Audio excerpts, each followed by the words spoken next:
emhlabeni kubantu abathokozelwa nguye uJesu Kristu inkosi. uJesu Kristu inkosi. Siyamdumisa uNkulunkulu wethu kuba siphinde sifike la endaweni yaseBangshela. Siyambonga uNkulunkulu kakhulu. Ibranch le eyakhiwe uNkulunkulu ngendlela yakhe. Yekho ngiyithazi ukuthi yakheka kanjani. Kodwa ke sibonga yena ngoba ingenhloso nentando yakhe. Ingakho ke nabacula la kukhona ikhwaya sentabeni ecula kamnandi kangaka. Nacula ngegama lebandla uNkulunkulu anibusise. Nasikhumbuza ukuthi sikuphi. Noma ke isimo sala sinqabile ukuthi sifake iflag yethu sesifaka ibanner la. Basenzela iprofessionalism. Singantela ke ngokuzayo bakusithole baba umkhathini nikukhumbule lokho sesinebhene esihamba nayo ibhalwe entabeni.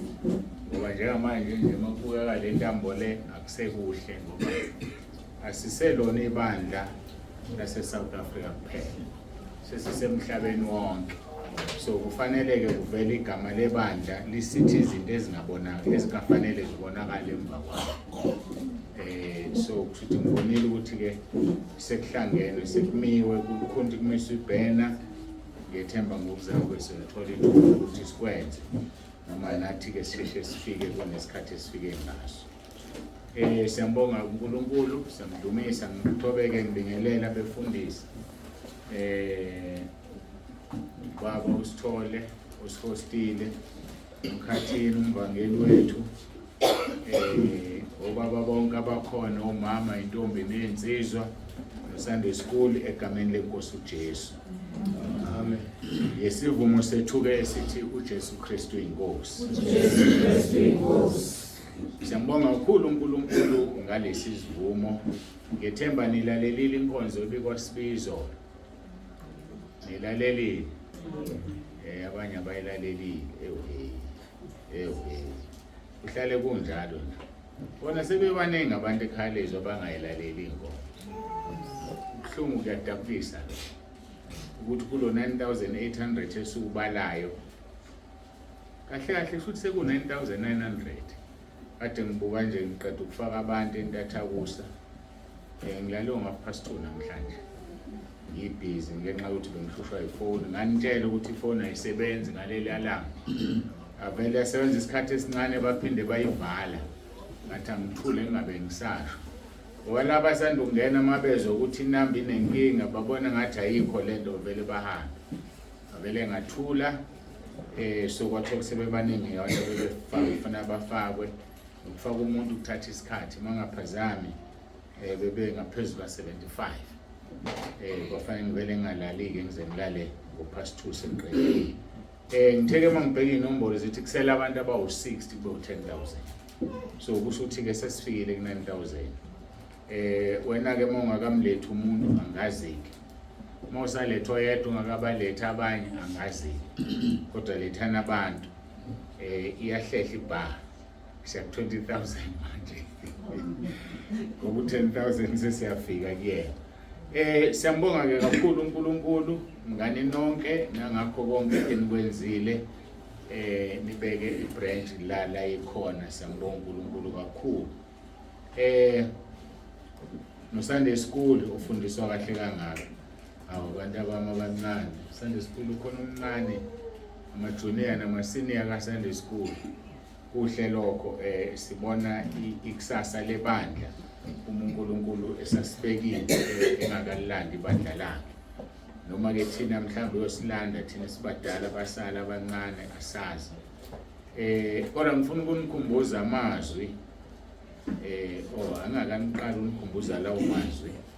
Angiqhubeke nokubonga abantu abebefakaza la. Siyanibonga kakhulu nonke nifakazile uNkulunkulu anibusise. Ngithanda ukukhuluma ngokufakazi kukaGogo Manje. Angazi noma nimzwile ukuthi uthini. Amen. Nimzwile? Yes. Kodwa ngiyazi khona abangamzwanga ngoba ngithe mangimlalela ngamuza ukuthi akezwakali kodwa uyakhuluma.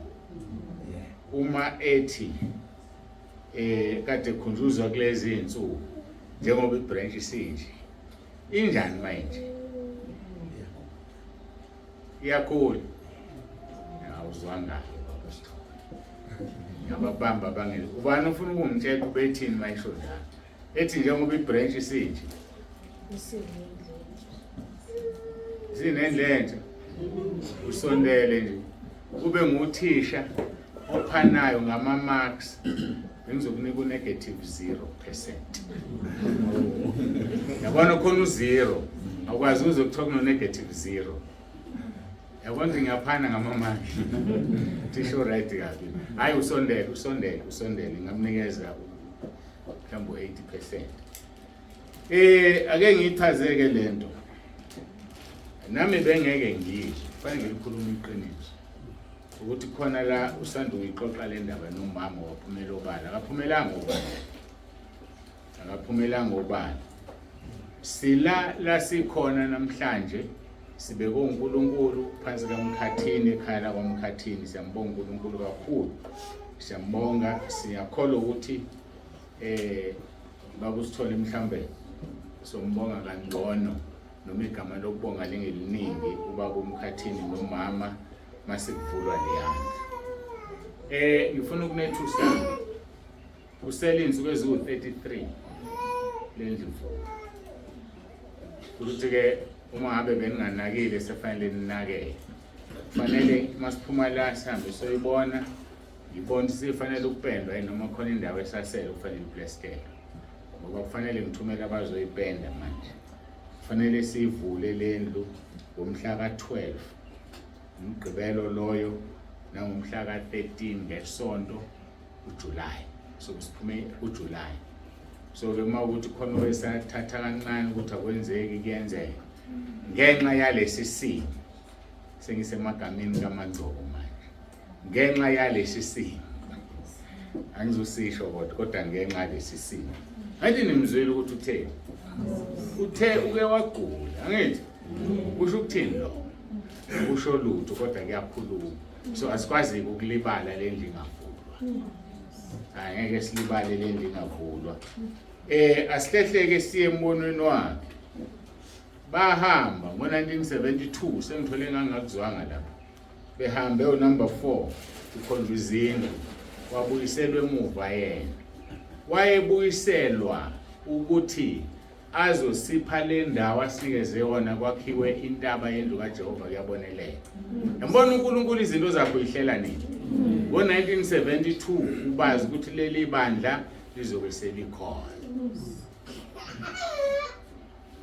niyangizwa angisafunda isikole mina ngaleso sikhathi yena wayesazi ukuthi ngobe ngimla nabanye ababengakazali bathi ukhona ephasikeni singeqala ngikhuluma lezi ndaba zami khona umzalwane waseMasdale othe wayekisa ukukhonzwa ebandleni kwathiwa akahlale phansi uzotshela uma sekufika ibandla lenzalo ngiyakhumbula wayesethi kulo njengamanje uma esentabeni so mawungaboni ukuthi kwenzakalani la kuleli bandla silinikezwe uNkulunkulu uzophuza ukwazi noma uzoyikhombisa idlulile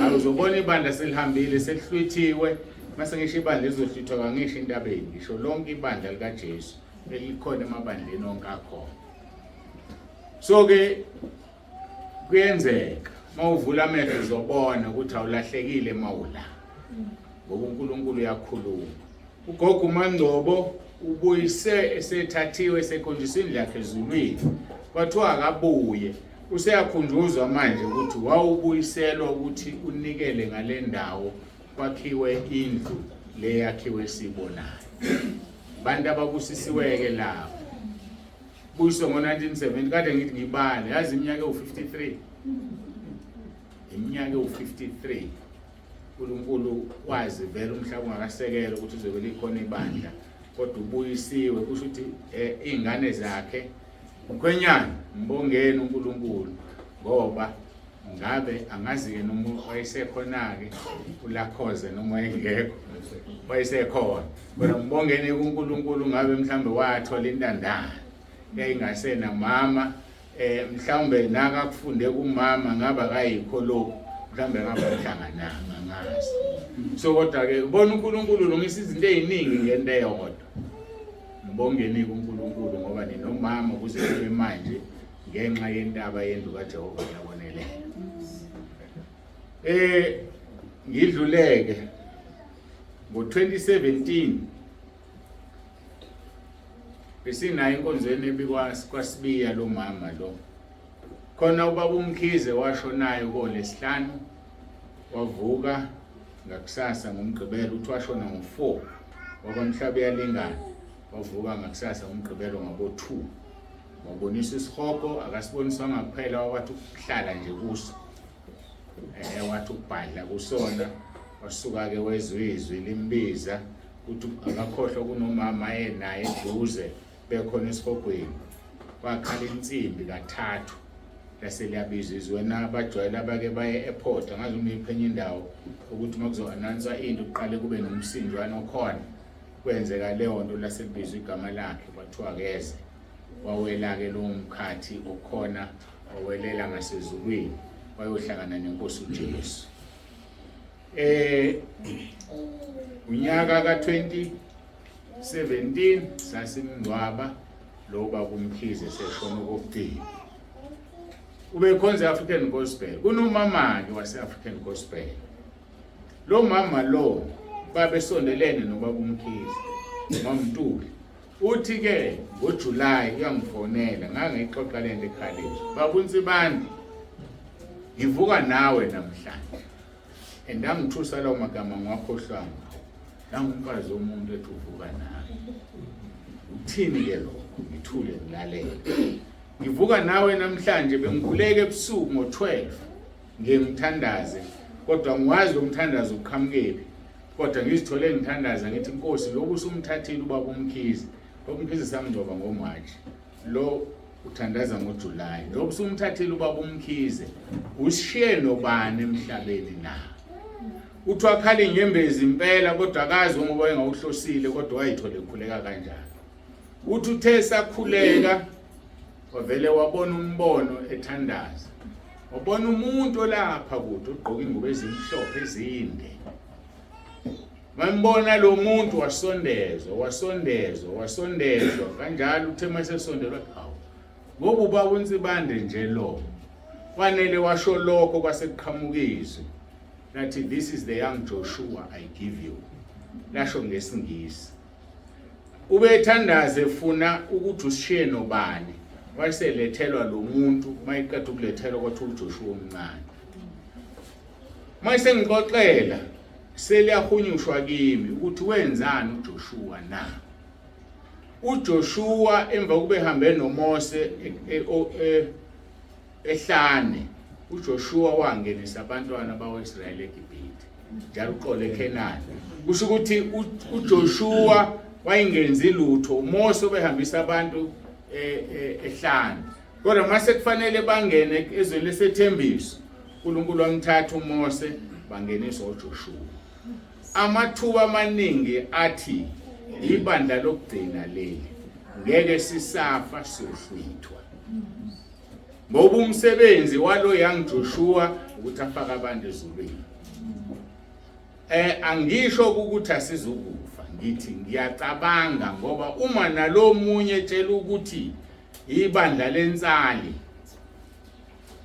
ibandla lokugcina lo ka2017 utshela ukuthi nangu uJoshua omncane enginishiya naye uma ungayilungisa indaba yakho ungemuhle noNkulunkulu uzosala ngoba inkomba zithi sesiyahamba sekhaya angazi ke wena noma ukulungela ukuya ekhaya noma ukulungela yodwa into elungisa umuntu ukuhamba ngobungcwele ukuthi umuntu abengcwele yodwa into yenza umuntu abengcwele ziyavunywa izono ziyavunywa uhlukane nazo Izaga 28 verse 13 ofihla isiphambeko sakhe akayokuphumelela kodwa ozivuma yazishiya uzothola umusa bantwana bakwaIsrayeli behamba noMose lithi iBhayibheli kwabaseKorinte besibili chapter 10 abesibili noma bokuqala bonke babhabhadiswa efwini uMose. Bonke babhabhathisa ulwandle, bewela ulwandle behamba noMose. Bonke badla kudla kunye kamoya. Kodwa uNkulunkulu engathokozi ngabo bonke. Mbuzo uthi uyathokoza ngathi sonke la. Kungekhona la eBhamshela kuphela. Sonke entabeni endlu kaJehova uyathokoza uNkulunkulu. Sonke emabandleni ahlukeneyo amaningi ngoba njengoba sifaka ku YouTube sifaka la sinabafundisi aba over 600 hlala ngikusho lokho ikhaya lezwi bamahlela ahlukene bala nabazalwane bamahlela ahlukene bala. Umbuzo uthi uNkulunkulu uyathokoza yini ngathi sonke na sihamba ngobungcwele yini phambi kobuso bakhe. Ayike bengikhuluma ngogogo wethu uMandlovu uye lo sithathe wasibeka la. So ke osephoqa ukuthi ke emva kwezinsuku eziwu-33 kusukela manje kufanele ivulwe lendlu.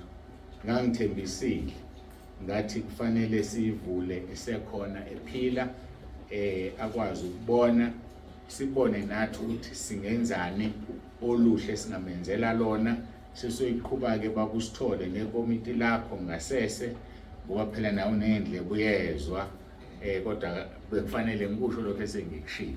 So siyaphuthuma ke manje ukuthi useduze umhla ka-12 July 12 July yona sikufanele kuvulwe ngayo indlu. Ngithanda ukuthi ivulwe kuMgqibelo nimema befundisi bendawo banibone bonke abantu ngoba ngesonto basuke beyembonzweni zabo. Ngesonto sobe sesiqhubeka sodwa nalabo uNkulunkulu ayosipha bona ngoba bayofika uMgqibelo bephuma emabandleni abo athi omunye angisasali la ngiyabuya nakusasa. Ayike labo kasibazi bazoNkulunkulu kodwa thina sithi ke ngomhla ka-12 ayivulwe indlu ba.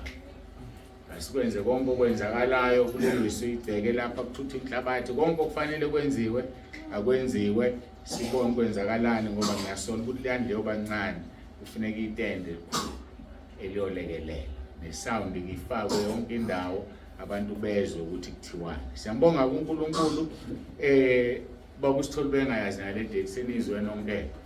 Ngiyanethemba ke solekelelana sonke ukuthi bekusuku lube impumelelo. Ngicabanga ukuthi ke okusemqoka sengikushilo sibonge bonke abasukumile bafakaza uNkulunkulu anibusise. Sibonge nakumakhumalo magwaza ovakashile. Siyabonga kakhulu malobhleshes na siyabonga kakhulu uNkulunkulu akubusise. Akwandele umuntu lokho kwenziwe ukuvakasha ebandleni unebandla kuyisonto kodwa ke ukwenzile ngiyamkhola uNkulunkulu uma uphuma la ngeke uyisole ukuthi ufikelele ilokho okukhulu sifisa ukuthi ungayisoli. Ayike ngicabanga ukuthi asingenene enkonzweni ke sesesonakela isikhathi seku-12 noma sizongena 12 kodwa ke akusho lutho lokho isikhathi sonke singesenkosi yini sijahile mangekhona ukulalela izwi likaNkulunkulu. Number 60 Hlengiwe oyeka intokozo ulimi lungephimise engikuzwayo lokhe ngikuzwayo ndize kumnandi kumnandi kumnandi intwe ngimkhumbula uJesu umhle ngimkhumbula malanga sengibuka ngibuka ngihambendele ehubo ehubo lezinsuku zonke ihlengiwe hlengiwe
Siyazithoba phambi kobuso bakho, siyabonga ukusihlanganisa ngale ndlela. Siyabonga ngoba uNkulunkulu wahlela izinto zakhe emaphakadeni umhlaba ungakabi bikho.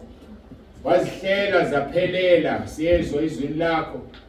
Isambulo 13 verse 8 ukuthi indodana yakho yabethelwa umhlaba ungakabi bikho. Salotshwa encwadini yokuphila umhlaba ungekho. Ingakho ushilo wathi labo babizile ubamisile. Labo bamisile ubamise bafana nendodana ukuze indodana ibe izibulo phakathi kwabazalwane. Wathi labo bamisile ubabizile.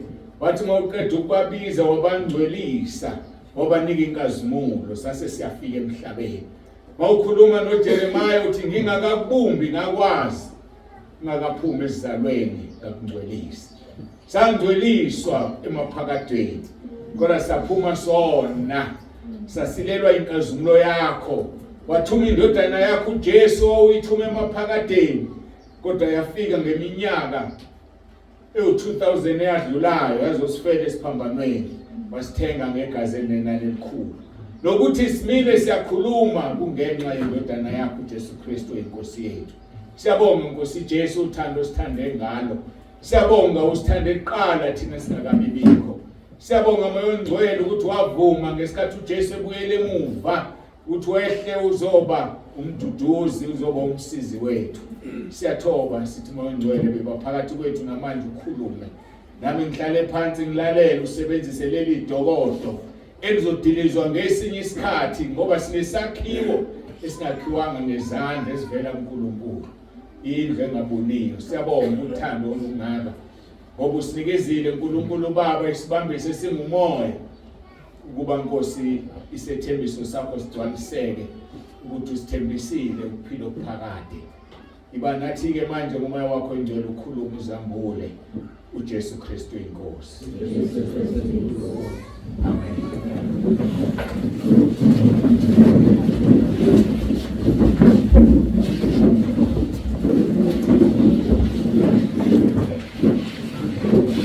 Siyambonga uNkulunkulu wethu, siyamdumisa kakhulu. Uyababazela. La-ke ngicabanga ukuthi abekho abangazi ukuthi ngekhaya lethu. Bakhona nibamemile abangazi ngekhaya lethu. Kufuneka ngithathe isikhathi sokulichaza. Abekho abangazi. Bangani.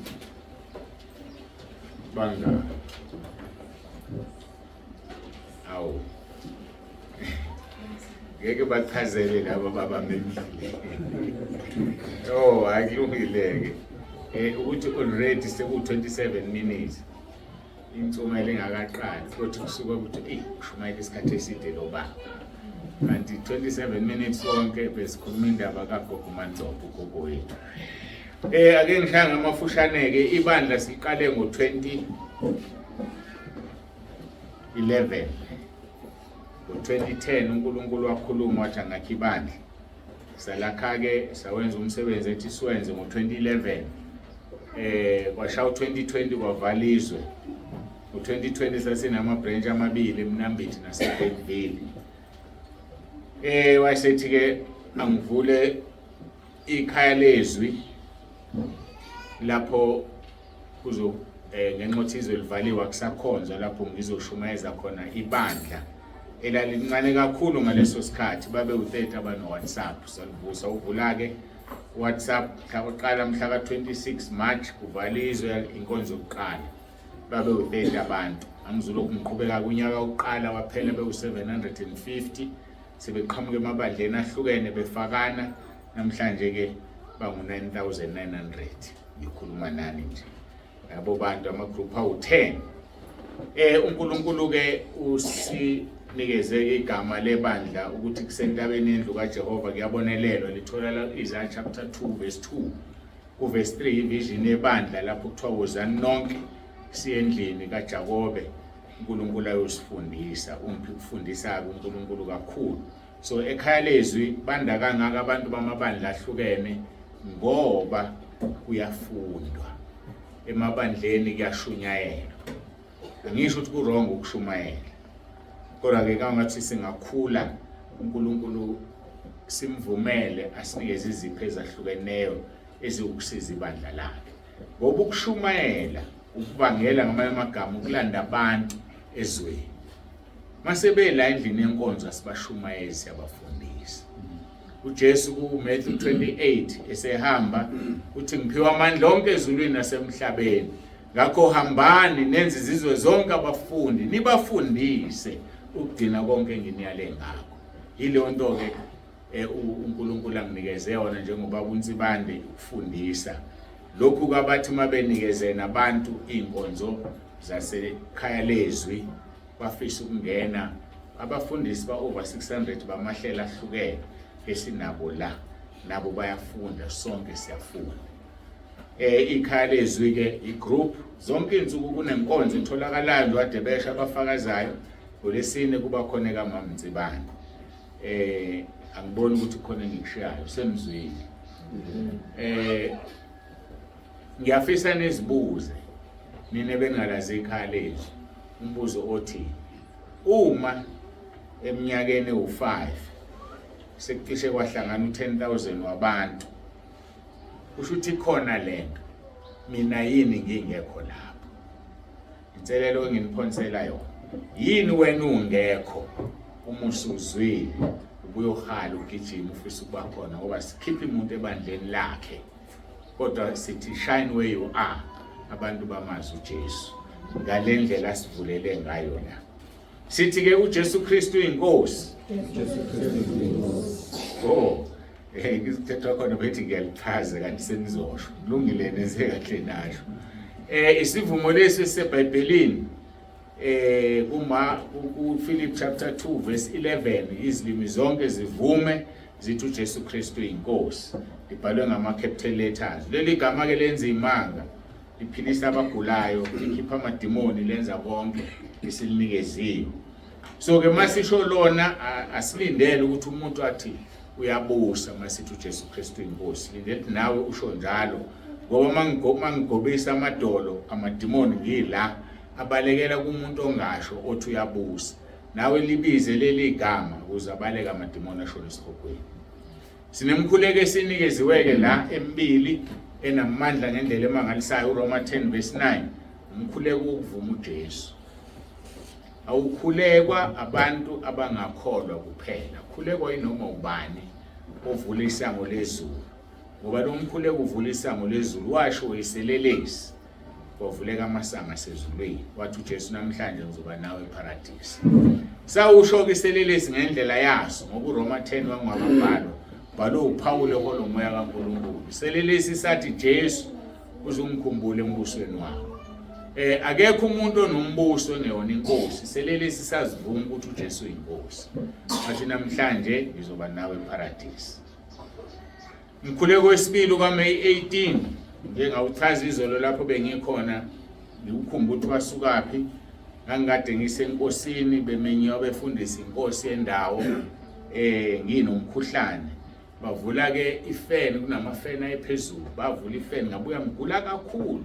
Ngomhla ka18 May ngabuya ngangena nguthe igodola wayesakhuluma uJesu bathi ngenzele lo mkhuleko ngoba njengamanje abantu abazukuthola njengoba ugula nje ugula ngoba uguliswa yimina ngifuna ukukhuluma nawe ngeke ngibhaleke izinto azikhuluma lapho. Wathi wonke umuntu ofuna umkhuleko ngimnikeze umkhuleko wathi angikhulekele zonke izifo ukhulekele zonke izidingo ezidingwa abantu, imisebenzi nalokho ngawukhuleka-ke mawusuphela ngoqeda ngoRoma 10:9. Sawethi igama-ke ukuthi umkhuleko kaMay 18 ngoba ngawenza ngoMay 18, 2023 ngigula. Namanje kuyasebenza lo mkhuleko. Yini eyenza ukuthi usebenze ngobuyizwi likaNkulunkulu? Mawulalela uzoza ukuthi kukhulekwa izwi. Nanti iBhayibheli iminyaka eminingi labhalwa iBhayibheli. Kodwa lihlaba umuntu namanje amashunyayelo. Yindaba nayo izwi likaNkulunkulu. Mawufuna umkhuleko wakho ube namandla, wokhuleka izwi. Ungakhuleki into oyithandayo. Tshela uNkulunkulu uthi ezwini lakho lithi wena uthe. Njengoba nje elifika engqondweni uIsaiah 53:5 elithi ngemvimbo yakho siphilisiwe. Ngitshela Nkosi ngiphilise. Uthe wena kuIsaiah 53:5 ngemvimbo yakho siphilisiwe. Itela ungiphilise ngenxa yalelo zwi uzophila. Ngokuthela into yakhulunywa uyena. Elinye uJeremiah 32:27 uthe uNkulunkulu wenyama yonke akukho kumehlulayo. Lokho kungaba inkinga, kungaba ukukhula, kungaba noma yini ucaphuma uthe wena akukho ukuhlulayo. Futhi ngiyavuma nakho kokwami ake kungakuhluli Nkosi. Jwayelana ukukhuleka izwi ngoba uma ukhuleka izwi ukhulekwe yena uqobule izwi, ukhuleka uJesu uzweka kanjani ukuyenza into oyifunayo. Ngihlushwa abantu ke ekhaya lezwi abalaleli. Bafika bezongicela imkhuleko. Ingane yami idinga ukuthi ifuna isikole ngicela ungikhulekele. Awunawo yini uRoma 10:9? Nginawo. Awunawo umkhuleko kaMay 18. Cha ngifuna uqondene nalokho. Umbuzo uthi uJesu uzolalela muphi umkhuleko? Ofunwa wena kimi noma lo wafunwa uyena kimi? Uzolalela wakho noma wakhe? Manje angazi abantu bangikhathazelani bengifuna imkhuleko. Ngoba imkhuleko bayinikiwe athe uJesu angibanike. Ephilayo esebenza ngoba izwi likaNkulunkulu. Akusekho engakwazi ukuqoda ngekhalezo. Yilokho nje sikwenzayo bayayidlulisa. Ungathatha umkhuleko wakho ngefoni ukusefonini use kwamakhelwane kugula umuntu asinda. Ngingekho mina la. Wamhlamba ngikhuluma nanje manje khona la ngithandaza khona uRoma 10:9. Khona abasindayo. So kushuthi akumina osindisayo. Yilo wathi angenzela umkhuleko. Ngenxa yokuthi usebenzisa ivoice yami bayasinda abantu ngoba uyena ophilisayo, mina ngikwazi ukuphilisa. So ngama amagama bengafanele abantu beze kimi bazofuna umkhuleko. Nayibona kodwa lonto leyo. Kodwa ngoba singabantu sisibe khona ukuthi ngifuna ngikhulekele, ngilungileke ngizokwenza ngoba ngibizele lo msebenzi. Waqhamuka kanjalo kumkhuleko kaMay 18 onyaka usuneminyaka emibili 2023 May wenzeka uRoma 10:9 angwazi ukuthi wanini umdala ke wona. Sesiyalazi ikhalezwi asingene nezwini lenkosi. AmaHebheru chapter 12. AmaHebheru chapter 12. Sikhuluma ngobungcwele. AmaHebheru chapter 12 inkonzo. Uphathi bani ngibona ukuthi niyalandela. Uphathi bani?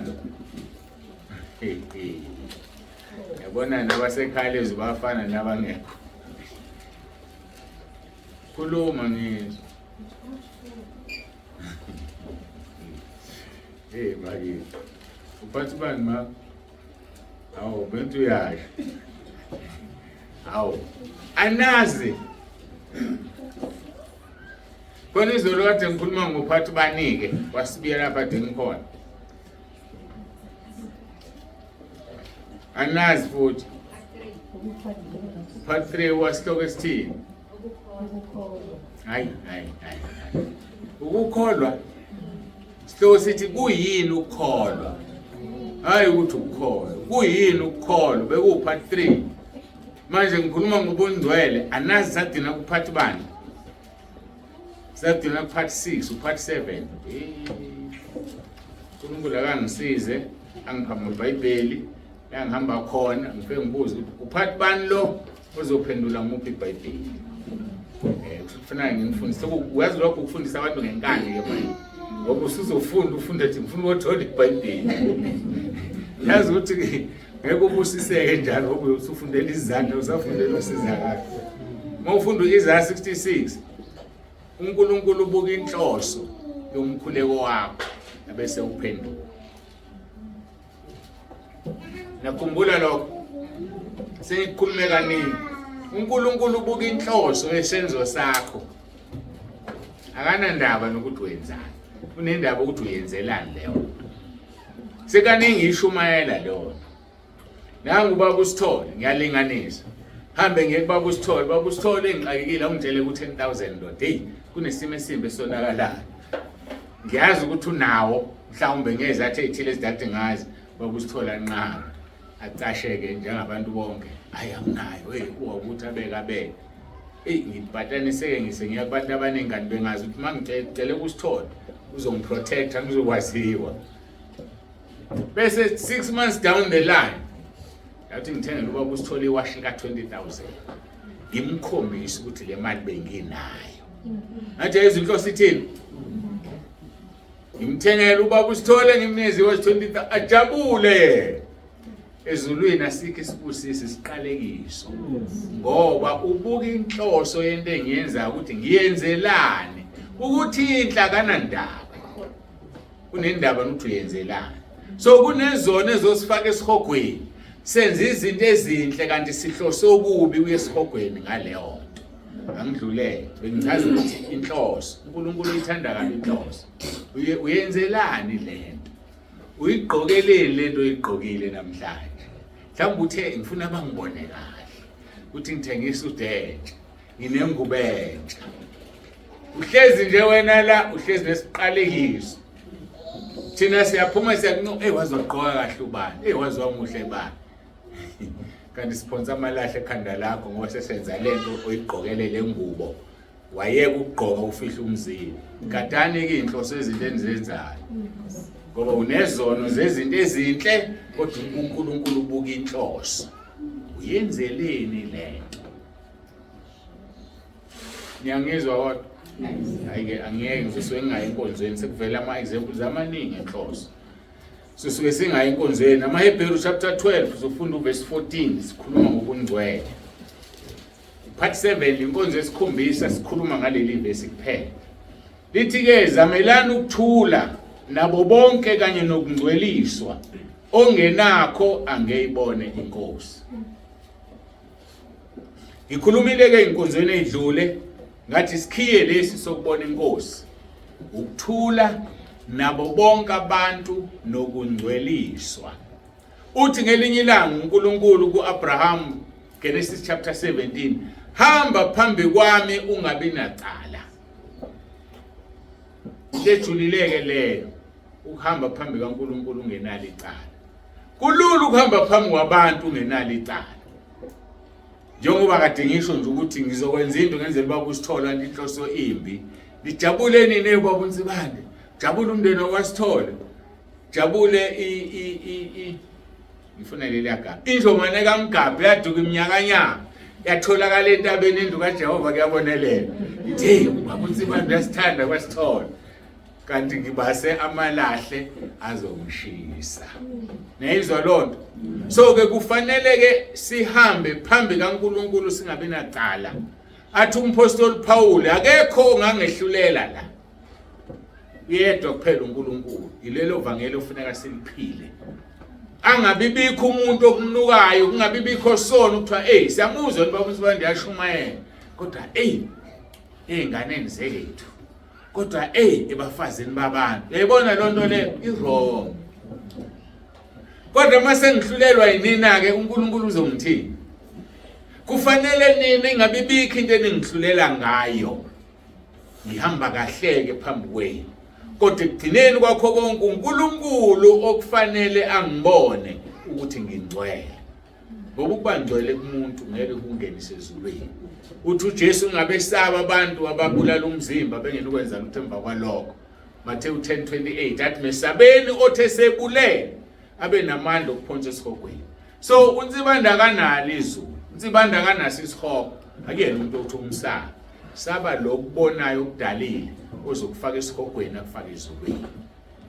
So mawenze leyo nto ke uzobusendleleni yokuphila impilo engcwele. Isikhiyeke lesi esisinikwayo esiyinhlangothi ezimbili siwukuthula ngapha siwubungcwele. Lithi zamelani ukuthula nabo bonke kanye nokungcweliswa.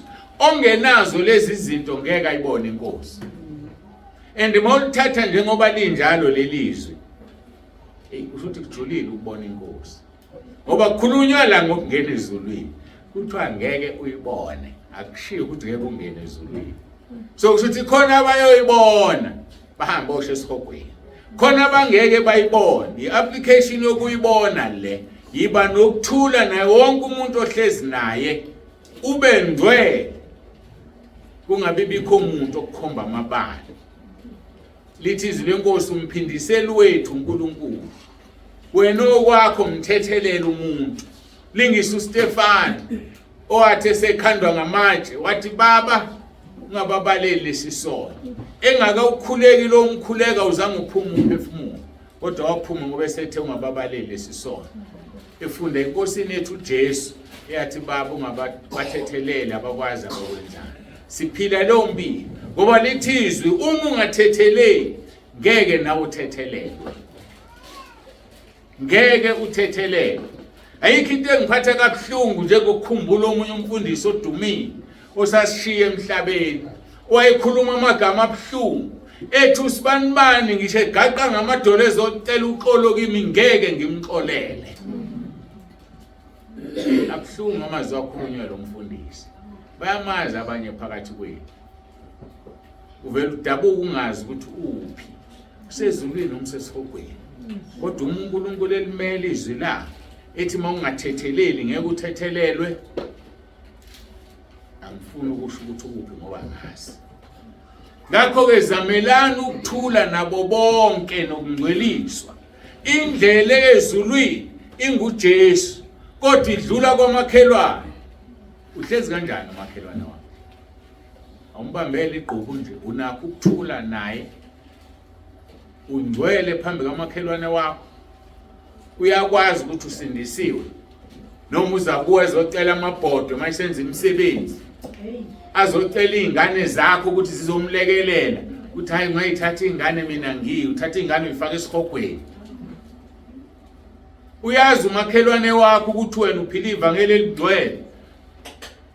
Uyazi umakhelwane wakho ukuthi awuhamba ugodlile. Malithi izwi lenkosi ngifuna amadoda aphakamisa izandla ezimhlophe akhuleke.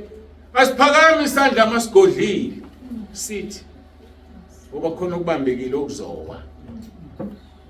Asiphakamiseni izandla zethu ezibe ngcwele phambi kaNkulunkulu. Ngabikho okugodlile. Uthi umpostoli Paul ngoba seRoma, uma kuthiwa unecala nomakhelwane iba necala lokuthi uyamthanda. Iba necala lokuthi niyathandana. Khuluma ke ngothando lukaKristu. Kuzokwenzeka kanjani uthola icala lokuthi uyamthanda? Uthe uyihambela ngendlela wabona inkomo zidla, wangena uyayikhipha qhamuka kumakhelwane. Hawuwa kanti ofake lezi inkomo niqabane. Ungabi nendaba nixabanela ukuthi uyayikhipha kanti useyaqhamuka. Usesensimini yakhe nenkomo. Aqabane nawe akuzonde ngoba kana Jesu kodwa ezulwini ubusisile. Ngakho ke zamelani ukuthula nabo bonke nokungcweliswa ongenakho ngeke ayibone inkosi. Sibiziwe ke bazalwane sibizelwe ebungcweleni. Ngaphandle kobungcwele ngeke ungene ezulwini. Petro qala chapter 1 verse 15 uthi kodwa njengowanibizayo engcwele manibe ngcwele nani ekuhambeni konke kwenu. But as he who called you is holy, you also be holy in all your conduct. Asibe ngcwele kukho konke esikwenzayo ngoba osibizayo ungcwele. Sibizelwe obizweni laphezulu, obizweni olungcwele. Ngoba uNkulunkulu wethu ungcwele, he is holy. Indodana yakhe ayithumele emhlabeni yaphila yaze yahamba emhlabeni ingasenzanga isono ingcwele. Yayisithi njengoba ngihamba kunifanele ukuthi ngimuke kuze uBaba athumele umoya ongcwele okuyena ozoba nani kuze kube phakade ozoba sendaweni ezinzonke ngesikhathi esisodwa. Ungcwele umoya ongcwele. Awuhlale ekholweni engcolile. Awuhlale ekholweni elihlebayo eliphatha amagama abantu. Awuhlale ekholweni elibamba amagqubu. ekholweni elinomona malibona omunye enzekelwa into enhle lifisa ukuthi ngabe nalo iyayenzeka kulona awahlali umoya ongcwele la. Kodwa kuyamangalisa emabandleni ethu esinawo asukume nje umuntu omazi ukuthi unolaka elithi iBhayibheli uMshumayeli 7:9 ulaka lihlale efubeni zewuli athi bazalwane umoya ongcwele uthi asikhulekeni kunomoya omubi la. Umoya ongcwele uthi asikhulekeni unaye nawe kuhlala ulaka esifubeni sakho. Kukhona abantu abake bamsukela umoya ongcwele ezihlalele. Funda uMateyu chapter 12 uverse 31 uthi ohlambalaza umoya ongcwele akanakuthethelelo kuleli nakwelizayo. So ukusukuma phambi kwabantu uqamba amanga uthi umoya ongcwele uthe engashongo uzidalela icala ongeke uphinde uthethelele kulona. Ngiyamprefer umzalwane othi uJesu uthe ngoba naye ushilo wathi othuka ubaba noma mina mayicela uxolo othethelele kodwa uthuka umoya ongcwele ngeke aphinde athethelele. Ngakho kulona igama ufanele sidlalele kulo leli. Yebo siyazi ukuthi uJesu noNkulunkulu uBaba bahlala kithi ngomoya ongcwele kodwa bengiyokweluleka ukuthi ungathi umoya ongcwele uthe ngoba mhlawumbe ukhuluma iphutha. Mawukhuluma iphutha uzophenduka ngelinye ilanga ungasenzanga isono ongeke uthethelele kuso. Ngadlaleli umoya ongcwele, ngadlalela kuNkulunkulu uBaba, udlalele endodaneni uma kuwukuthi uthanda ukudlala ukuthi ungadlali umoya ongcwele. Ngiyabuka abantu bemaphambi kwamabandla beshumayela ngezilimi, bathandaze ngezilimi. iBhayibheli lisho kahle lathi umuntu ekhuluma ngezilimi ebandleni azihunyushwe, manje singahunyushwa akathule ngoba uzakha yena. Bese lithi iBhayibheli umuntu okhuluma ngezilimi isuka ingqondo ingekho kuye ngoba umoya ongcwele usuke take over. Ungaphuma la bekutshela ukuthi khuluma ngezilimi uthi ngempela ungakwazi hayi ukuthi ubukwazi. Abakushoyo bathi uyezwa ukuthi ulimi lwakho luyagoqana kodwa wazi ukuthi kwenzakalani ngoba uNkulunkulu usethe over. Uthola umuntu ukhuluma izilimi aphuma ngenezulwini akhuluma izilimi uyadlala wenze nje futhi unengqondo ephelele. Wenzani lo muntu? Utshela ibandla ukuthi unomoya ongcwele, uhlambalaza umoya ongcwele usidalela isona ngeke athethelele kuso. Ngidabuka abantu bezodlala la ePortpit akuyona indawo yokudlala. Akuyona indawo yokuzothandaza ngezilimi eziphuma kuwe zingaveli kumoya ongcwele. Ngoba mazivela kumoya ongcwele uzovusa umuntu ozoyihumusha khona la. Angazi kungena abani ezulwini ngoba ngikhuluma ngezono zamakhono. Ibani ngcwele ngokuwanibizayo ungcwele. Sakhethela ukuba sibe ngcwele ngaphambi kokusekelwa kwezwe, before the foundations of the earth. He chose us to be holy and without blame before the foundation of the world. Umhlaba ungekho sakhethwa. Ngifuna ningilalele kahle walento engikhuluma ngayo manje ijulile. Ijulile sakhethwa umhlaba ungakabi bikho. Mawufunda abase-Efesu chapter 1 verse 3. Makabonge uNkulunkulu uBaba wenkosi yethu Jesu Kristu osibusisile ezulwini kuKristu ngesibusiso sonke sokomoya. Maliqhubeka kangizoqhubeka semzoma nje. Mhlambe ngoqhubeka kwenye indawo. Litho wasibiza wasikhetha.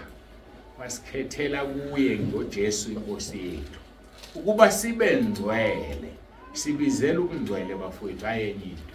So singadlali ngevangeli. Malikuhlula liyeke. Ngoba kufanele uliphile ube ngcwele. Khona inkinga esiyoba nayo ngelinye ilanga. Uthi uphilile ungasidlanga isono. Ungafebanga, ungaphinganga, ungabulalanga umuntu. Uyosha nabo laba bantu ngoba uhlulekile ukuphila ivangeli.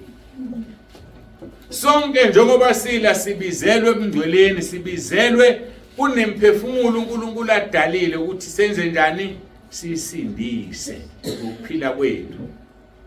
Einganeni ezincane, intombi nezinsizwa senake nasukela umuntu omdala. Athi mntanami ukhonzaphi? Awungani mama, ngani baba? Mbondlela ohlonipheke ngayo. khona la ukhonza khona awufani nabanye abantu abasha. Yini ke leyo inkambo? Bakusukela abanye omama bathi kodwa wena mama usibani bani yazi uhlukile kunathi. Yini lekuhlukisile? Ukhonzaphi? Yile nto kufanele sibe nayo. Obaba babuza abanye obaba, hayi sibani bani wena ngiyakubona ufani nami. Awufani futhi nawonke lamadoda awakhile endaweni.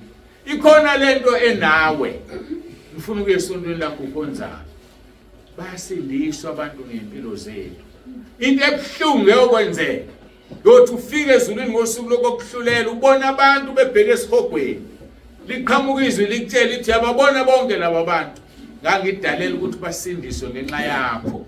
Yakwahluleka ukuphila insindiso. Bayisihogweni njengamanje. Follow them. Usiyabalandela. Hayi ubalandela impela ungabulalanga, ungaphinganga, ungafebanga uyosha nabo esihogweni. Ngokuhlulekile ukuletha imphefumulo owadalelwa ukuthi uyilethe. Umhlaba unjani ungakabibikho. Ake sibukeke lento. Siyini isibusiso? Lithi ukuthi verse 3, makabonge uNkulunkulu uBaba weNkosi yethu Jesu Kristu osibusisile ezulwini kuKristu ngesibusiso sonke sokomoya. Ake sibuke lesi sibusiso. Siningabi? Mhlambe sobala sibe u3 la besiyaphela inkonzo. Siyini lesi sibusiso?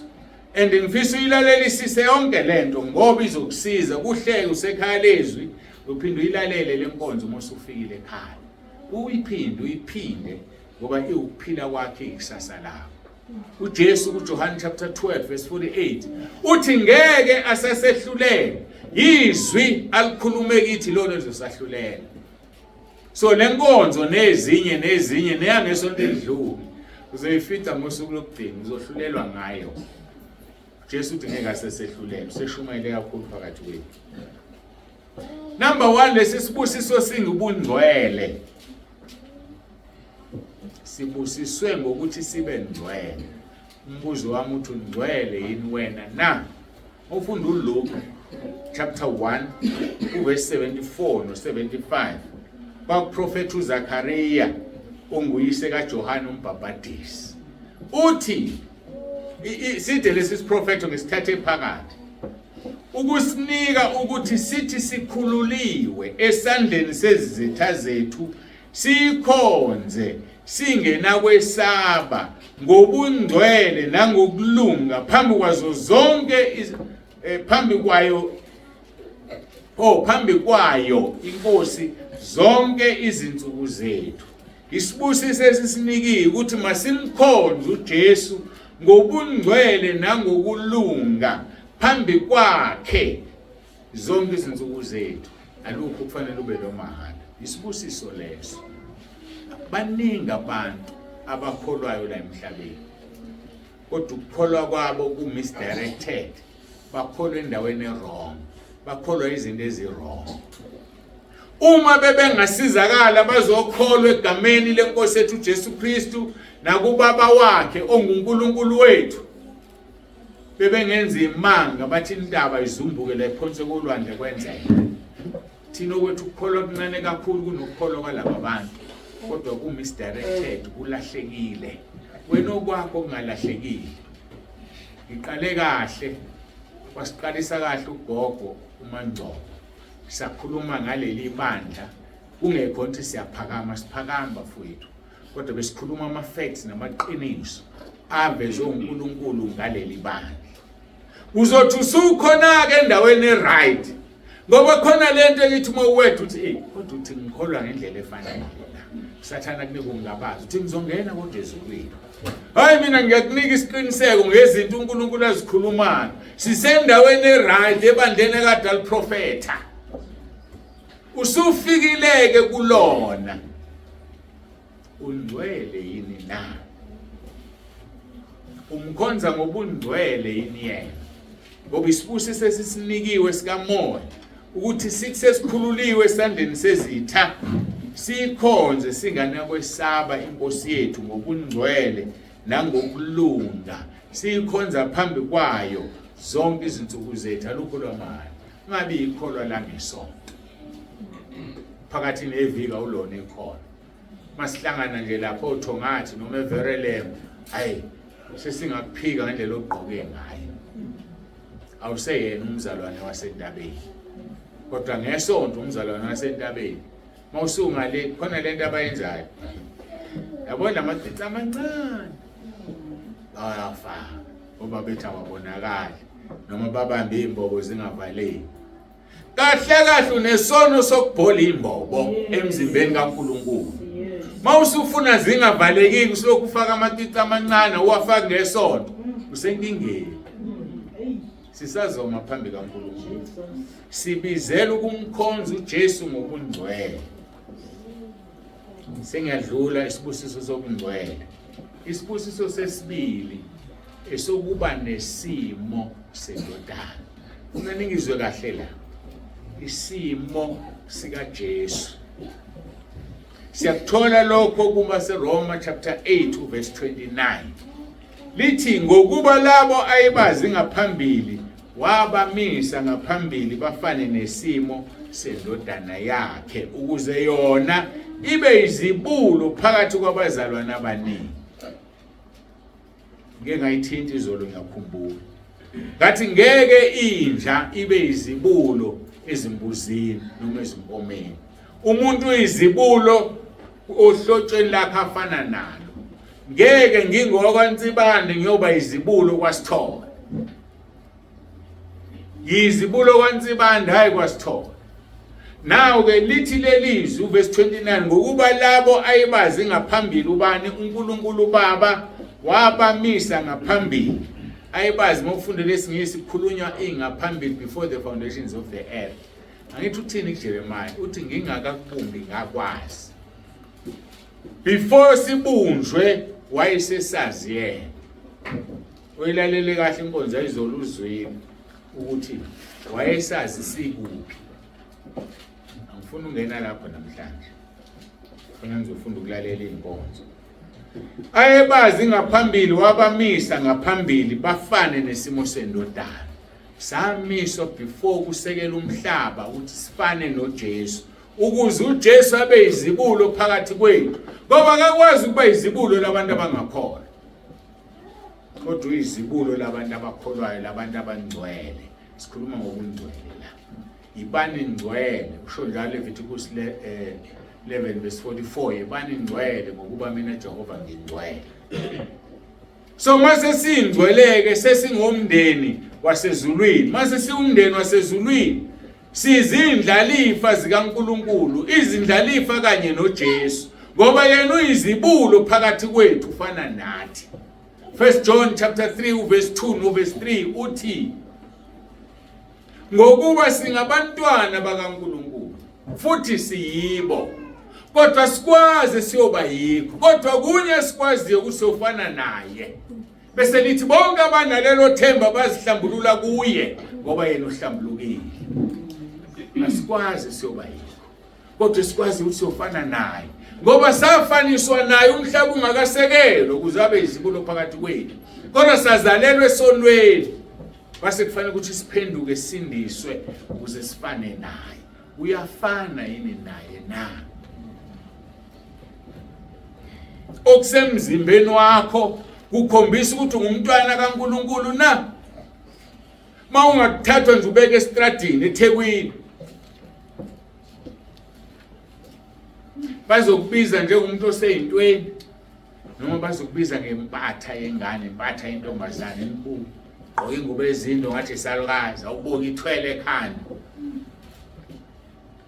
Samuel wesibili chapter 14 verse 14 uthi uNkulunkulu uma sifa sifana namanzi achithe wangena kuqoqwa kodwa uNkulunkulu wethu uqamba amasi ukuthi umqoshwa ngabe umqoshwa kuyena so emhlabeni mabebona impatha bekubona ungelutho bebona indlela ogqoke ngabe ethi ugqokise kwesalukazi ezulwini uyindlalifa izulu kodwa ngesikhathi uhambisana nezo uhlobile ufaka ingubo ezimpintshayo ushaya emfushane ushaya amahila amadangaka useyintweni emhlabeni ezulwini awucatshana ukucatshana ukuthi ukhona yaphila ukwena ukuthi ukhethana ufuna ukunconywa yizwe noma ufuna ukunconywa uNkulunkulu.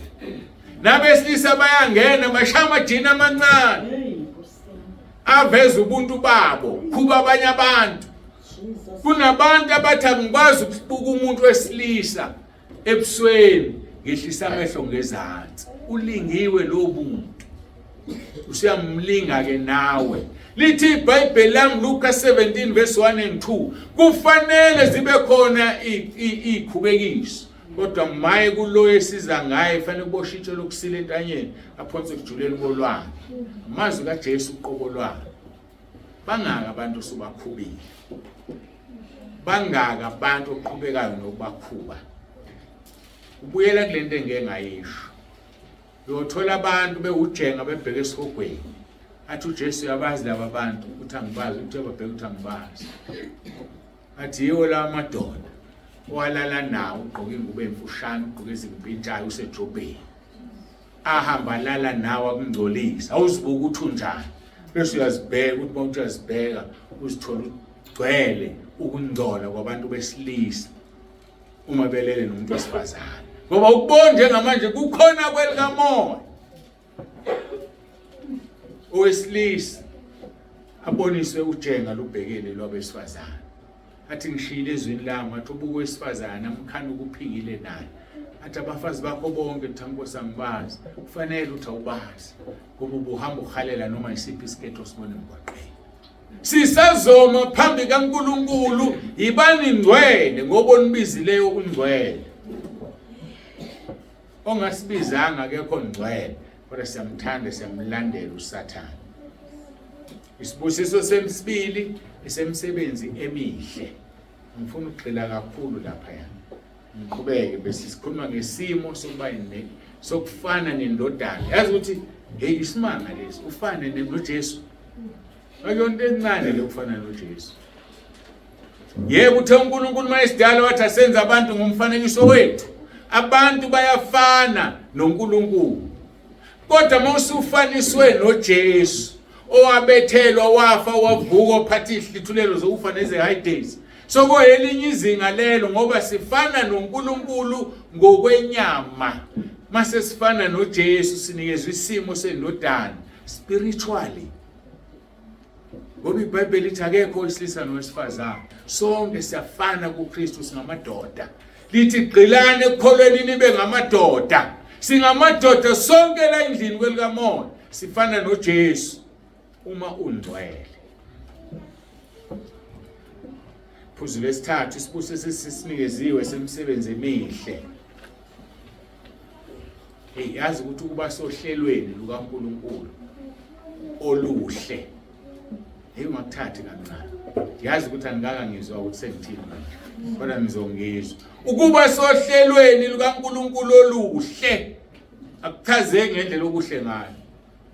Enye indoda yake abasohlelweni likaNkulunkulu olubi, uJudas Iscariot, wadalela ukukhaphela uJesu. Uthini uJesu mayebiza abafundi bakhe? Uyambiza naye njengabo bonke abafundi. Umnika amandla okukhulekela abagulayo basinde. Umnika amandla okukhipha amadimoni njengabo bonke. Kodwa uyazi ukuthi lo uyinyoni. Ikhethu uJesu akusibona bonke abathi inkosi inkosi abayongena embusweni wezulu. Nabathi sasiprofetha ngegama lakhe abayongena embusweni wezulu. Iloyo wenza intando kaNkulunkulu. Intando kaNkulunkulu ileyo lethele yona emhlabeni. Uyazi into alethelwana emhlabeni. Yikho ngithi ubusisiwe umuntu oseplanini likaNkulunkulu. Abese banolwazi. Ngoba abantu baningi baseplanini likaNkulunkulu kodwa bazi. Ngithi-ke isibusiso semsebenzi emihle. Mawufunda uEfesu chapter 2 verse 10 uthi ngokuba singumsebenzi wakhe uKristu. Singumsebenzi kaNkulunkulu kuKristu. uNkulunkulu ukhombisa izwe ngoKristu ngathi ukuthi uyakwazi ukuphilisa umuntu ogulayo. Uyakwazi ukuthatha umuntu ezaleni amhlalise namakhosi. Uyakwazi ukuthatha umuntu ongelutho amenze utho. Siwumsebenzi kaNkulunkulu kuKristu. Wakudala lokho ngaphambili. umhlaba ungakabibikho ngoba efuna ukuzidumisa. Ngithi mina usohlelweni olunjani lukaNkulunkulu na? Oluhle noma olumbi? uFaro wakwaba sohlelweni likaNkulunkulu olumbi. Uthi uNkulunkulu ngayikhonka inhliziyo kaFaro ukuthi sezenziwe zonke imangaliso. Kodwa ngabadedela abantwana bakwaIsrayeli ukuze ngaziwe ukuthi ngingubani. Yabona ukuthi uhlelo lwaNkulunkulu lolu wayihlelile, kodwa wahlela ngobani? uFaro. Wayengahlela ngawe, wayengahlela ngami, kodwa saba nomusa, wasenzela umusa, uhlele ngoFaro. Usohlelweni likaNkulunkulu. Umbuzo uthi kanjani na? Ngoba noJuda waba sohlelweni likaNkulunkulu kodwa ngendlela ebuhlungu, wazibulala amathumba aphumela ngaphandle. Lithi-ke ngokuba singumsebenzi wakhe kuKristu Jesu sidalelwe imisebenzi emihle ayilungisela ngaphambili uNkulunkulu kuba sihambe kuyo. Sinemsebenzi esayilungisela ukuba sihambe kuyo. Yalungisa umhlaba ungakasekela. Ngitheni mina la? Ngithe nangu ugogo wethu Mangcobo ubuyiswe sengenile ezulwini ngo-1972, abanye bengekho, bengakaphili. Nathi sibancane sisafunda isikole, wabuyiswa. Esenza sibe njani uNkulunkulu? Angithi ngikuphindele livesi. Singumsebenzi wakhe kuKristu Jesu sidalelwe imisebenzi emihle ayilungisa ngaphambili uNkulunkulu kuba sihambe kuyo. So all along kuze kube manje, kusukela ngizalo bengihambe emsebenzini kaNkulunkulu ayilungisile ngingazi. Nawe futhi ngokunjalo ula namhlanje la endlini ngenxa yokuthi ungumsebenzi kaNkulunkulu kuJesu, efuna leli bandla lakhe libe yilento eliyiyona ngawe. Nangu baba uSithole umfundisi, ngenxa uthi ngikhona akekho umfundisi ongenabo abazalwane.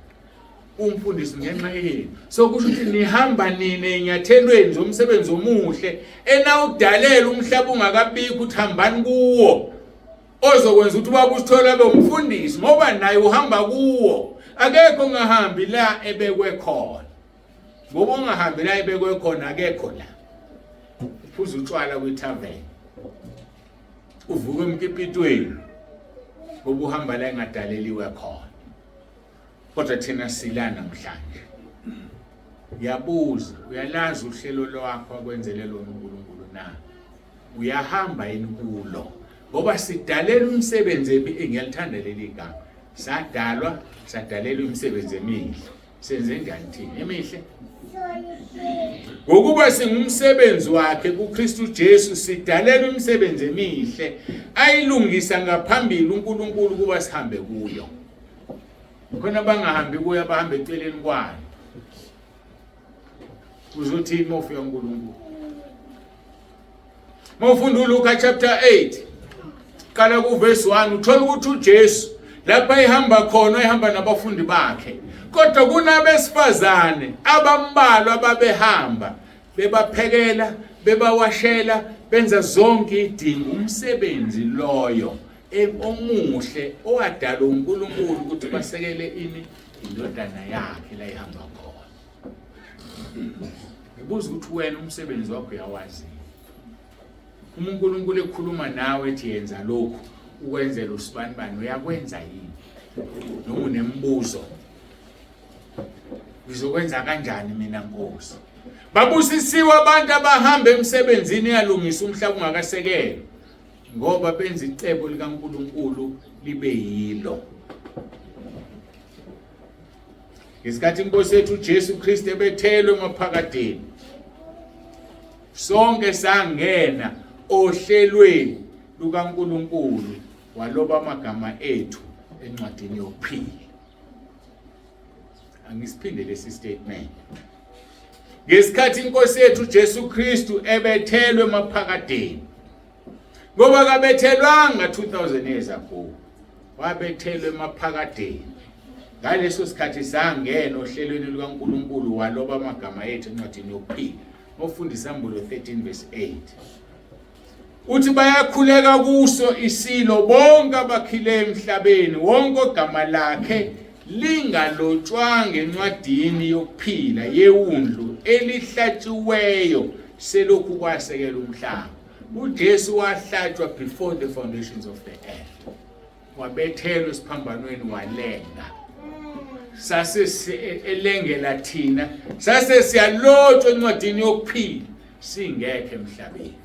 Inkinga yethu yodwa sila emhlabeni asikhumbuli ukuthi besisezulwini, asikhumbuli ukuthi sike saphila eplanini kaNkulunkulu. Uyedwa umuntu ofika emhlabeni okhumbula inkosi yethu Jesu eyafika yathi ngithunyiwe. Thina sizibone siphila sakhula sazi ukuthi sithunyiwe. Ngizokutshela namhlanje uma ungazi uthunyiwe, bekufanele namhlanje ungalali uma ungazi ukuthi uthunyelweni. Umbuzo uNkulunkulu ukuthi yini akuthume wona, ubusazophendula ukuthi ufike wayenza yini, ngoba wasazi umhlaba ungakabi bikho. Uthi kuJeremiah ngingakakubumbi ngakwazi. Mawususeswini angivumanga ukuthi uphume ungagcotshiwe, ungavikelekile. Sivikelekile kuze kube manje. Noma ngabe ngo-2020 ubukholwa noma ubungakholwa kufika iCovid, for the fact ukuthi ayidlulanga nawe uvikeliwe, uvikelelo lolu suku lwanamhlanje ukuthi uhambe emsebenzini emihle oyidalelweyo umhlaba ungakasekela. Ikho-ke ngithi-ke uyofumangala ufike ezulwini usuku lokwahlulela ubonisa abantu bayesihogweni kuthiwa igazi labo silifuna kwena. Leli vesi-ke licacisa ukuthi iwundlu lahlatshwa umhlaba ungakasekela. Ivesi elilandelayo lizocacisa ukuthi amagama ethu alotshwa nini encwadini yokuphila. Alotshwa umhlaba ungakasekela ngoba wayesesazi. Isambulo 17 verse 8 isilo asibonayo sasikhona asisekho kepha sesizokwenyuka siphuma kwalasha. Isambulo 20 verse 1 to 10 la kukhulunywa khona ngoSathane eboshwe phonswa esihogweni. Kuthiwa-ke sizokwenyuka siphuma kwalasha siye ekubhujisweni, nabakhileyo emhlabeni bayokumangala labo abamagama abo angalotshwanga encwadini yokuphila selokhu kwasekelizwe. Nxa bebona isilo ukuthi sasikhona kepha sisekho kanti sisezokuba khona. Abanjani abangalotshwanga encwadini yokuphila selokhu kwasekelizwe, ukuthi thina salotshwa encwadini yokuphila lingakasekelwa izwe, salotshwa. Iphutha lelo lokuthi umuntu mayisindiswa manje uyalotshwa. Salotshwa umhlaba ungekho. Sase siyazalwa, sazalelwe esonweni, sadla izono, kwafika isikhathi sokusindiswa. Njengoba ususindisiwe-ke manje, mawuhlehlele emuva ubamba irabha enkulu cishe igama lakho encwadini yokuphila elabhala umhlaba ungakasekela. Wonke umuntu olayo khona encwadini yokuphila, kodwa mawuqhubeka udla isono uyalicisha. Angazi-ke ngoba kukho eBhayibhelini ukuthi malake latishwa libuye libhalwe. Zitisheleke igama lakho encwadini yokuphila uzozibona ufana nobani. Lithi-ke kukhuleka bonke abakhileyo emhlabeni. Bekhuleka phi? Usisilo. Ukhuleka abakhileyo emhlabeni. Ufuna-ke silibambe leli gama. Khona abakhile emhlabeni abazokhuleka kwisilo, ukuthi ibandla lizobe sehluthiwe lingasekho. Sekukhona isilo, ibeast, ongenamthetho, umphiko uKristu. Bonke abangcwele bazobe sebehambile. Abaziyo ukuthi singabafokazi emhlabeni. Sihlezi singabafokazi asakhile, kodwa abakhile bayokhuleka kuphi?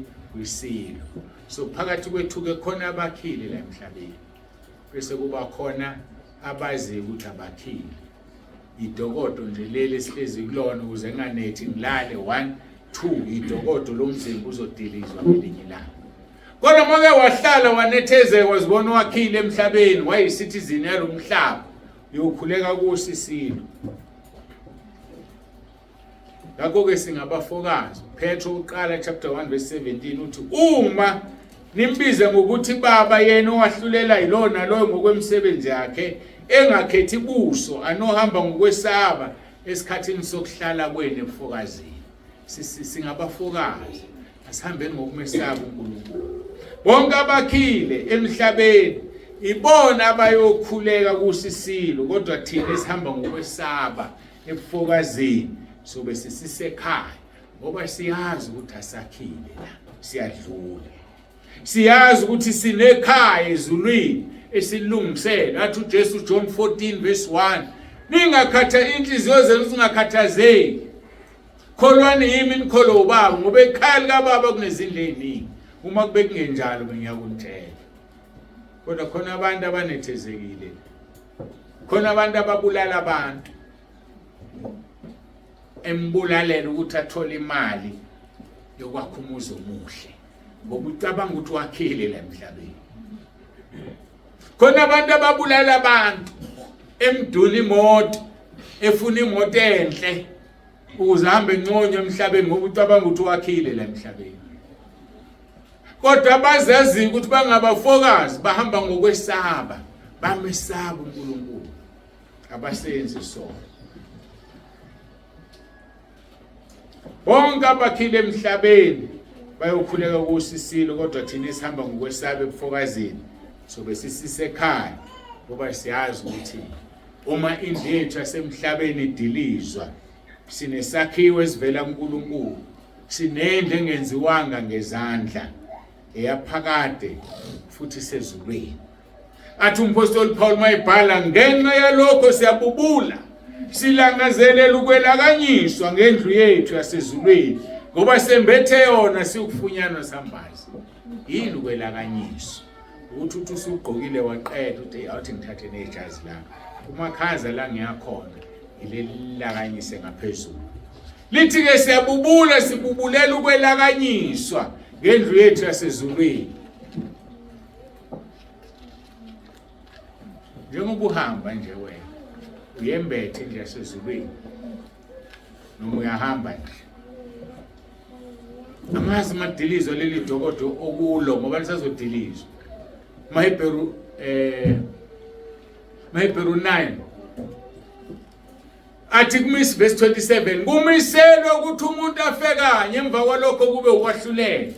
Akekho omelothi njengentethe. Wonke umuntu kumiselwe ukuthi afe emva kwalokho abhekane nomdali wakhe. Liyini ithemba lakho umunqunywa? Liyini ithemba lakho uma ungenayo uNkulunkulu na? Ngakho ke uma idokodo lethi lidilizwe sinesakhiwo esivela kuNkulunkulu. Indle engenziwanga ngezandla yaphakade esezulwini. Ngenxa lokho siyabubula silangazelela ukwelakanyiswa ngendlu yasezulwini. Ukububula kwenzani? Ukhala ungaphimiseli. Ukhalele ngaphakathi ububule. Busisi umuntu othi noma ehamba edolobheni esetekisini abubula lengisa uPaul athi uNkulunkulu wami ngisize ngutuba umzimba wami ngingathi ngishumeza abanye bese ngilahlelwa ngaphandle. Uhlala ububula ukhala umcela uNkulunkulu. uNkulunkulu uzokuphendula. Athi inekusasa elihle ngawe nemicabango emihle ngawe. Imicabango yekusasa elihle. Ngakho ke uthi umpostoli sembethe yona asikufunyanwa sihambaze ukuba thina sisekhona kuleli dokodo sibubula sisindwa ukuba sithanda ukwembulwa kodwa ukwelakanyiswa uzokufaka ukudinga ukuphila. Asithanda ukwenzani? Ukwembulwa. Khona umfanekiso ovelayo ohlekisa ngendlela emangalisayo. Ohlekisayo owenziwa yini abesifazane. Makhamba umoya uthi phephula ingubo ubone seyibambe impintsha. Akafuni ukwenziwani? Ukwembulwa. Kodwa uyafuna ukwembulwa kwelikamoya. Ubonakala ukuze baba. kube besibamba kanjalo ingubo enguJesu. Uyibambisisa uSathane mayiphephula ngomoya esusa kuze kungaveli ubuze bakho. Ibambise kwezikhali zamantungu, ukubamba ukukholwa kwakho. Ngakho ke siyabubula, sisindwa. Ngokuba sithanda ukwembula kodwa ukwelakanyisa ukuze okufayo ugingwe ngokuphila. Kusho ukuthini okufayo ugingwe ngokuphila? Yabona uma sekuhlwithwa ibandla, lithi izwi lenkosi. Asiyubandulela abaleleyo, bayovuka kuqala emathuneni. Bavuke ngemizimba emisha. Thina masisaphila siyoguqulwa. Bese siyahamba sohlangana emafini sonke nalabo bebelele. Amafu inqola yasezulwini bese sihlangabeza uJesu emoyeni. Now ke malithi izwi lenkosi okufayo kugingwe ngokuphila. Uma singahlutshwa manje abazosala ngeke bayibone imizimba yethu, bayobona impahla esizigqokile ngoba zona ngeke zihlwithwe. Mawuza la ipulpit ufithi isuthu nje sisi ithela ilele lapha phansi. Ngoba okufayo lokho kuzogingwa ukuphila. Vele mguquko angiyongcwatsho uma kuwukuthi sohlwithwa nebandla. Okufayo kugingwe ngokuphila. Ngakho sibubulela ukwelakanyiswa ngengubo yasezulwini. Ngoba mase selakanyisiwe sembethe yona asikufunyanwa sambaze. Inamandla yona ngoba sesihlwithwa izoqeda inyama ivele iphele sithola imizimba kamoya efana nekaJesu. Asikwazi siyoba yiko kodwa kunye sikwaziyo ukuthi nxa ebonakaliswa siyoba njengaye. Bonke abanalelo themba bazihlambulula kuye ngoba yena uhlambulukile. Ngithanda lela amagama alandelayo lithi kepha wasenzela khona lokho uNkulunkulu owasipha isibambiso singumoya ongcwele. uNkulunkulu wasenzela lokho. Yingakho ngihlale ngithi ngeke ahlwithe umuntu ongenayo umoya ongcwele. Ngoba lengubo mase siyembethe ngumoya ongcwele owasenzela lokho uNkulunkulu wasinika umoya ongcwele. Ngaphandle komoya ongcwele ngeke uhlwithe.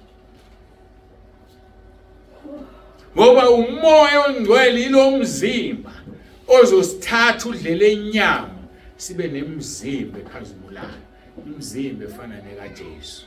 Wangena odongeni abafundi bezivalele, wangena umzimba onjani ongena odongeni unemathambo unayo yonke into, umzimba ongachazeki. Bathi mabethuka bethi ithonga wathi ngipheni ukudla, bamnika wadla. Asizwe ukuthi bathi kodwa ukudla siyakubona esiswini ngoba umoya. Umzimba ongaqondakali awukubona ukudla kodwa ungena odongeni uphume ngale imizimba emnandi esihlalele bazalwane.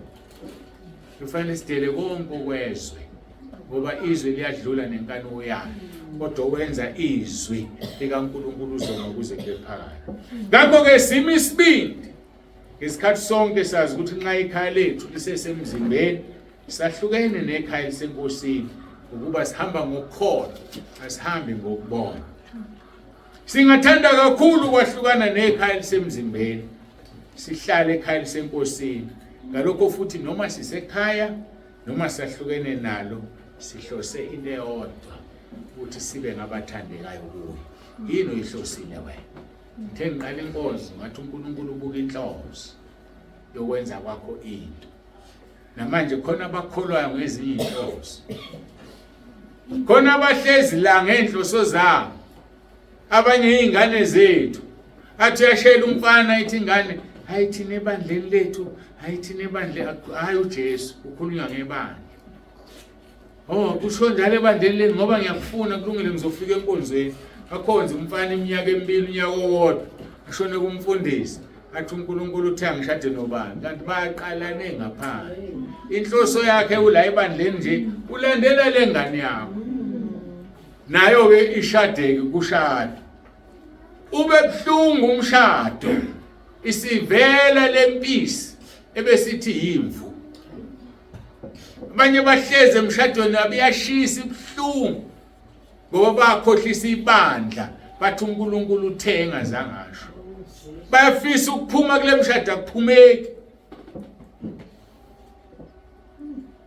ngoba vele ngeke uphume uthi uJesu uma ungathetheleli ngeke uthethelelwe ufakwe esikalini le ndoda yakho wazikhethela yona nakhohlisa ibandla yezoba yimvu kanti impisi isibambe ingane esikole izolala nazo la ekhaya siyaqala umfundisi ngicela ungikhulekise umshadweni wami impela kuyashisa kumbi ufuna ukukhulekiswa manje ngesikhathi usafuna umshado wafuna ukukhulekiswa noma wayelandela impisi lapho wayiletha la wazoyifuya isiveleke ukuthi impisi ngoba kukho kufihliweyo ungayuvela obani uthi uJesu nokukhulunywa emakamelweni koshawudwa phezulu kwezini so liyeza lolu lusuku ingakho ke singahambe ngokukona sihamba ngokukhona ngakho ke singathanda kakhulu ukwahlukana nekhaya semzimbeni sihlale ekhaya senkosini ngalokho futhi noma sisekhaya noma sahlukene nayo sihlose ukuba sibe ngabathandekayo kuye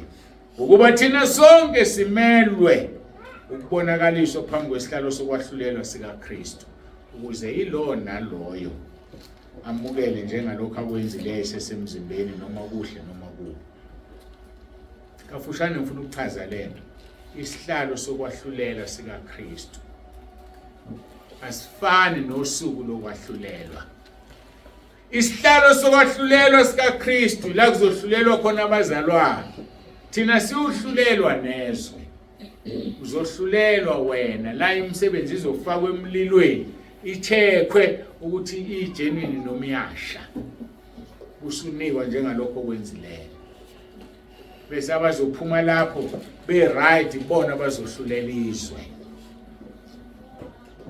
ukhumbule sithe isikhululo salenkonzo sithi ubungcwele obuzosenza sazi ukuthi sakhile lapha ubungcwele obungebona ubungcwele kodwa ubungcwele obuyiqiniso kufanele ihlale busikhumbuza ukuthi singabafokazi ubungcwele obuzosenza sibubule ukuze selakanyiswe singafunyanwa sihambaze kufuneka ubungcwele obuzosenza singathanda ukwembulwa kufuneka ubungcwele obuzosenza sihambe ngokwesaba uNkulunkulu sisesebufokazini khumbula sakhethelwa ubungcwele njengonbiza yengcwele ibani ingcwele nani ukho konke ukuhamba kwenu asikhuleke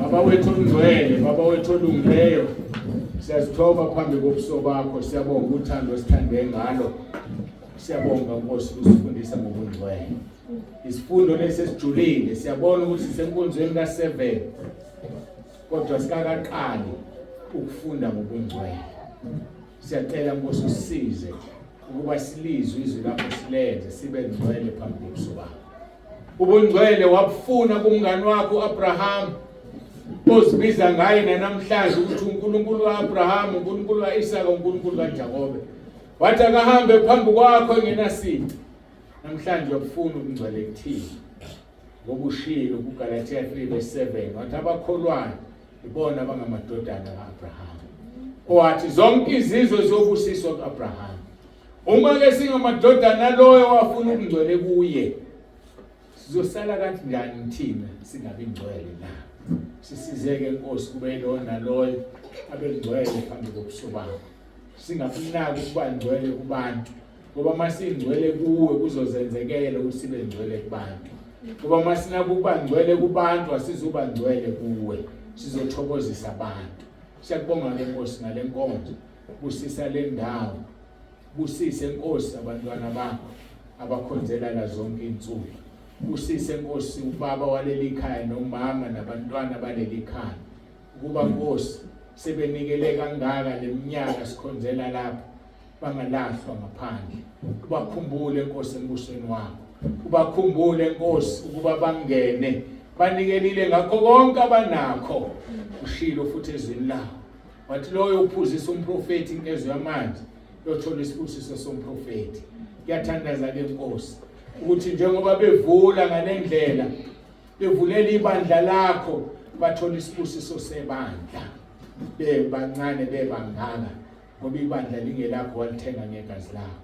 Nabazalwane bonke bale branch babusise Nkosi emakhaya abo. Uma kunabantu emakhaya abangasindisiwe ngenelela Nkosi umngene usindiswe ngenxa yesibusiso esivela kuwena sokomoya sasezulwini. Kungabikho noyedwa ozobuyela emuva eyisolo ukuthi ufikelele la. Siyabonga Nkosi ukuthi uyasifundisa kule ndawo, awusishumayezi kuphela kodwa usifundisa ukuthi kufanele siphile kanjani, sihambe kanjani ukuze singene ezulwini. Ngikhulekela ke bonke abagulayo manje Nkosi, ngiyacela ukuthi ubaphilise. Bonke uyabazi ngamunye ngamunye ngegama elinamandla leNkosi yethu Jesu Kristu. Baphilise Nkosi, ngiyakhuleka. Sesizokhuleka uRoma 10:9 nabo mabezokhuleka ngiyacela Nkosi wenze izwi lakho. Makubo 107:20 uthuthumela izwi lakho libaphilise emathuneni libakhulule. Philisa ke kube lo naloyo ngoba izwi lakho liyadala. Izwi lakho ligijima ngaphezulu kombane. Izwi lakho lidabula umlilo. Izwi lakho lidabula amanzi. Liphilile linamandla.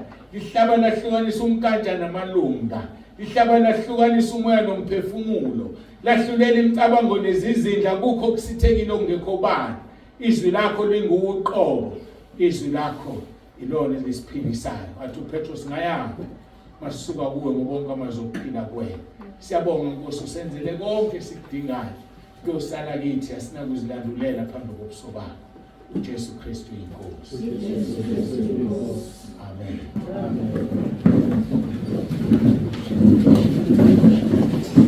Ete yako Gobindela Zimbi Ete yako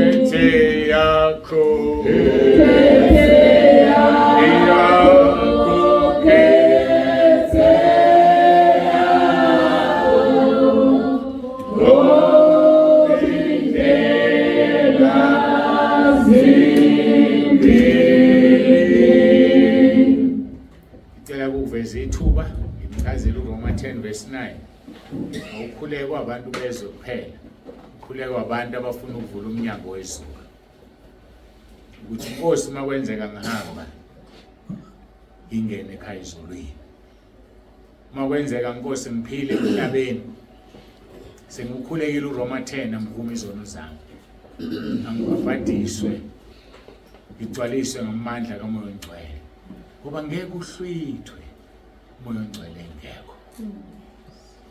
Uyena esohlwithwa ngaye. Insimbi enoyibuthe, ibuthe insimbi enoyibuthe naye nalento ezokwenza ukuthi ibuthe. So uma sekuhlwithwa ibandla, mayiqhamuka uJesu uzohlwitheka abanomoya oNgcwele ngoba yena uzobe eqhamuka nomoya oNgcwele. Ungasali, umoya oNgcwele akahlali esonweni, akahlali kumuntu ongcolile. Kodwa sizihlanze uma sifuna ukufana naye ngoba vele umhlaba ungakasekelwa sanikwa isimo esifana nesendodana kodwa uSathane wasingcolisa okwethu kuze egazini lika Jesu lisihlanze bese siba ngcwele njengoba yena engcwele sohlwithwa kumibandla lihlwithwa. Cela sikhuleke abaseRoma 10:9 abathandayo mabasukume sikhuleke. Siphakamisa izandla zethu. Nogulayo Yesu semukhulekile umkhuleko wabagulayo.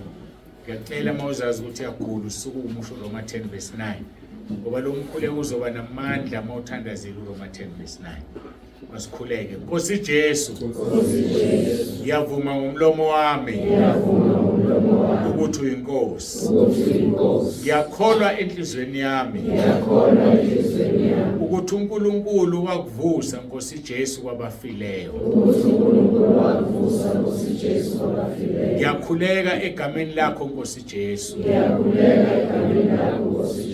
Kuba ungisindise. uSathane angimfuni. Amadimoni angiwafuni. Ngiyacela Nkosi Jesu. Phathe impilo yami. Ungikhulule emandleni kaSathane. Ungilondoloze Nkosi Jesu. Uzungivuse ngosuku lokugcina.